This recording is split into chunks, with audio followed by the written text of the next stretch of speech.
Hello bike எல்லாருக்கும் வணக்கம். இன்னைக்கு நம்ம இந்த வீடியோ மூலமா என்ன விஷயத்தை உங்க கூட பகிர்ந்து போறோம்னா, இன்னைக்கு தமிழக அரசாங்கம் பார்த்தீங்கன்னா ஒரு சூப்பரான விஷயத்தை செஞ்சிருக்காங்க. இது வரைக்கும் எந்த அரசாங்கமும் இந்த முடிவு எடுக்கல. முதல் முறையாக என்ன விஷயம் பார்த்தீங்கன்னா, கனிம வளங்களை பிற மாநிலங்களுக்கு ஏற்றுமதி தடை செஞ்சிருக்காங்க. இதன் மூலயமா தமிழகத்துக்கு நிறைய நன்மைகள் இருக்கு. அது மட்டும் இல்லாமல் இது மூலயமா நிறைய மாநிலங்களுக்கு தீமை. வெளியே வந்த உடனே கேரளா அரசாங்கம் எங்களுக்கு மட்டும் இதுல விலக்கு கொடுங்கன்னு சொல்லிட்டு ஒரு நோட்டீஸ் கேட்டாங்க. இதன் மூலம் கேரளாவில் நிறைய இன்ஃப்ராஸ்ட்ரக்சர்ஸ் அதிகமாக பாதிக்கப்படும். அவங்களுக்கு தெரியும். ஏன்னா இதுக்கு முன்னாடியே இந்த விஷயத்தெல்லாம் அரசாங்கம் தடை விதிக்கிறதுக்கு முன்னாடியே பார்த்தீங்கன்னா அதிகமான திருட்டுகள் அரசாங்கத்துக்கு தெரியாமையும் நிறைய மணல் கடத்தல்லாம் பார்த்தீங்கன்னா அதிகமாக கேரளாவுக்கு போயிருக்கு. அது மட்டும் இல்லாமல் அங்கே இயற்கை வளங்கள்லாம் அப்படியே தான் இருக்கும். அவங்க நினைச்சா அவங்க இயற்கை வளங்கள் எடுக்க முடியும். இருந்தாலும் பக்கத்தில் இருக்க மாநிலங்களில் எடுத்துக்கலாம். நம்ம ஊரை நம்ம சேஃப்டி பண்ணிக்கலான்ற ஐடியாவில் தான் இருந்தாங்க. கேரளா மட்டும் கிடையாது, ஆந்திராவாக இருக்கட்டும், கர்நாடகாவாக இருக்கட்டும், தெலுங்கானாவாக இருக்கட்டும், அவங்க ஊரில் எல்லா வசதிகள் இருந்தாலும் கூட கனிம வளங்களும் அவங்க சேஃப்டியாக வச்சுக்கிட்டு பிற மாநிலத்திலேருந்து வாங்கிட்டாங்க.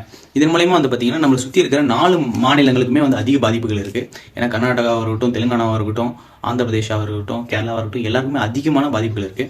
இதன் மூலயமா பார்த்தீங்கன்னா எந்தெந்த மாவட்டங்களுக்கு அதிகமான பாதிப்புகள் ஏற்பட்டிருக்குன்னு பார்த்தீங்கன்னா, கிரானைட் குவாரி, அதாவது நீங்கள் எல்லாருமே கேள்விப்பட்டிருக்கீங்க. சகாயம் சார் ஐஏஎஸ்ஆர் இருக்கும்போது அந்த வழக்கை எடுத்து ரொம்ப ஒரு பெரிய லெவலுக்கு பார்த்தீங்கன்னா அந்த இஷ்யூ பெருசாச்சு. ஏன்னா அது மூலயமா பார்த்தீங்கன்னா அரசாங்கத்துக்கே பலாயிரம் கோடி நஷ்டமாச்சு. அதுக்கடுத்து திருநெல்வேலி, தூத்துக்குடி, கன்னியாகுமரி இந்த 3 மாவட்டத்திலிருந்து கடல் மண்களை பார்த்தீங்கன்னா கேரளாவுக்கு சட்டவிரோதமாகவும் பார்த்தீங்கன்னா நிறைய டைம் ஏற்றுமதி பண்ணியிருக்காங்க. மொத்தமாக பார்த்தீங்கன்னா 2018 22 வரைக்குமே சராசரியாக பார்த்தீங்கன்னா 16.4 லட்சம் டன்னுங்க பார்த்தீங்கன்னா ஏற்றுமதி செஞ்சிருக்காங்க கடல் மண்ணை மட்டும். இதன் மூலயமா அரசாங்கத்துக்கு பார்த்தீங்கன்னா 5000 கோடி நஷ்டமாயிருக்கு. ஏற்கனவே சொன்ன பார்த்தீங்கன்னா மதுரையில் அந்த கிரானைட் குவாரி சகாயம் அதில் 16,000 கோடி நஷ்டமாயிருக்கு. இதில் ஒரு 5000 கோடி இது வெளியூர் நியூஸ் பேப்பர் மூலயமா பார்த்தீங்கன்னா அரசாங்கத்தை ஏற்பட்ட நஷ்டஈடை வெளியிட்ட தகவல் தான் இது. அது மட்டும் இல்லாமல் பார்த்தீங்கன்னா பாலாறு, காவேரி ஆறு, வைகை, தாமிரபரணி ஆறில் மணல் திருட்டுகள் அது பார்த்தீங்கன்னா 3000 கோடிக்கு மேலே பார்த்தீங்கன்னா அரசாங்கத்துக்கு நஷ்டம் ஏற்பட்டிருக்கு. அதாவது 2018 22 வரைக்கும் தமிழ்நாட்டில் பார்த்தீங்கன்னா அரசாங்கத்தோட உரிமையோடு இருக்கிற குவாரிகள் பார்த்தீங்கன்னா 3000 குவாரிகள் இருக்குது. அதில் எம்சாண்டுக்குன்னு ஒதுக்கப்பட்ட குவாரிகள் பார்த்தீங்கன்னா 400க்கும் மேற்பட்ட குவாரிகள் இருக்குது. இதில் பார்த்தீங்கன்னா 25, 26, அதாவது 2025 26 வரைக்குமே பார்த்தீங்கன்னா சட்டவிரோதமாக இருக்கிற குவாரிகளை மூடினதே பார்த்தீங்கன்னா 67 குவாரிகளை மூடியிருக்காங்க. இதன் மூலயமா விபத்துகள்லாம் ஏற்பட்டிருக்குங்க. அது பார்த்தீங்கன்னா 4000 விபத்துகள் மேலே ஏற்பட்டிருக்கு.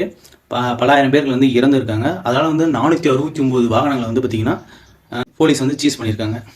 சட்டவிரோதமாக நடத்தப்பட்ட சுரங்கங்களை பார்த்தீங்கன்னா 78 சுரங்கங்களை 78 சுரங்கங்களை க்ளோஸும் பண்ணியிருக்காங்க. அது மட்டும் இல்லாமல் அதிகப்படியாக பார்த்தீங்கன்னா வெளி மாநிலங்களுக்கு பார்த்தீங்கன்னா எந்த மாவட்டத்திலேருந்து தமிழகத்திலேருந்து போயிருக்குன்னு பார்த்தீங்கன்னா கிருஷ்ணகிரியிலேருந்து பார்த்தீங்கன்னா அதிகமாக கர்நாடகா ஜல்லி மண் கர்நாடகா கிரானைட் போன்ற கனிமவளங்கள்லாம் கர்நாடகாவுக்கு போயிருக்கு. அது மட்டும் இல்லாமல் கன்னியாகுமரி, கேரளா, திருநெல்வேலியிலேருந்து அதிகமான இந்த மணல்களை பார்த்தீங்கன்னா கேரளாவுக்கு போயிருக்கு. இந்த 2 மாநிலங்களுக்குமே பார்த்தீங்கன்னா அதிகமாக இந்த 4 மாவட்டங்கள் இருந்தால் பார்த்தீங்கன்னா எக்ஸ்போர்ட் ஆகிருக்கு. இது மட்டும் இல்லாமல் சட்டவிரோதமாக பார்த்தீங்கன்னா தூத்துக்குடி, திருநெல்வேலி, கன்னியாகுமரி, மதுரை போன்ற அதிகமாக கொள்ளைகள், சட்டவிரோத கொள்ளைகள் மணல் கொள்ளைகள் மற்றும் கிரானைட் கொள்ளைகள் போன்ற கல் கொள்ளைகள் சட்டவிரோதமாக அதிக பாதிப்புகள் மற்றும் வழக்குகள் அதிகமாக பார்த்தீங்கன்னா இந்த 4 மாவட்டங்கள் தான் இருக்குது. இதன் மூலயமா பார்த்தீங்கன்னா வருஷத்துக்கு பலாயிரம் கோடி பார்த்தீங்கன்னா தமிழக அரசாங்கத்துக்கு நஷ்டம் ஏற்படுது.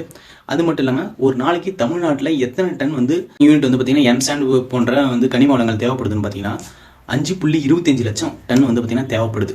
அதாவது ஒரு நாளைக்கு தமிழுக்கு மட்டுமே பார்த்தீங்கன்னா தமிழகத்துக்கு தேவைப்படுற கனிம வளங்கள் எண்ணிக்கை மட்டும் பார்த்தீங்கன்னா இந்த ஜல்லி, மணல், எம்சாண்டு போன்ற நிறைய கிரானைட், அது மட்டும் இல்லாமல் கனிம வளங்கள் எவ்வளவு தேவைப்படுதுன்னா தமிழகத்துக்கு 5.25 லட்சம் டன் தேவைப்படுது. ஆனால் இருக்கிற சுரங்கங்கள் மூலயமா எத்தனை லட்சம் டன் ஒரு நாளைக்கு உற்பத்தி ஆகப்படுதுன்னு பார்த்தீங்கன்னா 1.25 லட்சம் யூனிட் மட்டும் தான் உற்பத்தி ஆகுது. அப்போ தேவைப்படுற அளவை விட பார்த்தீங்கன்னா உற்பத்தி அளவு ரொம்ப கம்மியாக இருக்குது. இதுவும் ஒரு காரணம் நம்ம மற்ற மாநிலங்களுக்கு ஏற்றுமதி நிறுத்த நன்மைகள் நம்ம மாநிலத்துக்கு என்னென்னு பார்த்தீங்கன்னா இதுக்கப்புறம் எம்சாண்டு, கல், ஜல்லி போன்ற கனிம வளங்கள் பார்த்தீங்கன்னா ஈஸியாகவே குறைந்த விலையில் கிடைக்கிறதுக்கு அதிக வாய்ப்புகள் இருக்குது. அது மட்டும் இல்லாமல் நம்ம சாலை வசதி, வீட்டு வசதி, பாலம் கட்டுற ப்ராசஸ் எல்லாமே நமக்கு தட்டுப்பாடு இல்லாமல் சீக்கிரமாக முடிய அதிக வாய்ப்புகள் இருக்குது. அது மட்டும் இல்லாமல் குறைந்த செலவுலேயே பார்த்தீங்கன்னா நம்மளால் எல்லாமே செய்ய முடியும் நம்ம தமிழகத்துக்காக. அது மட்டும் இல்லாமல் சுற்றுச்சூழல் பார்த்தீங்கன்னா பாதிப்புகளிலிருந்து அதிகப்படியாக குறைக்கப்படும்.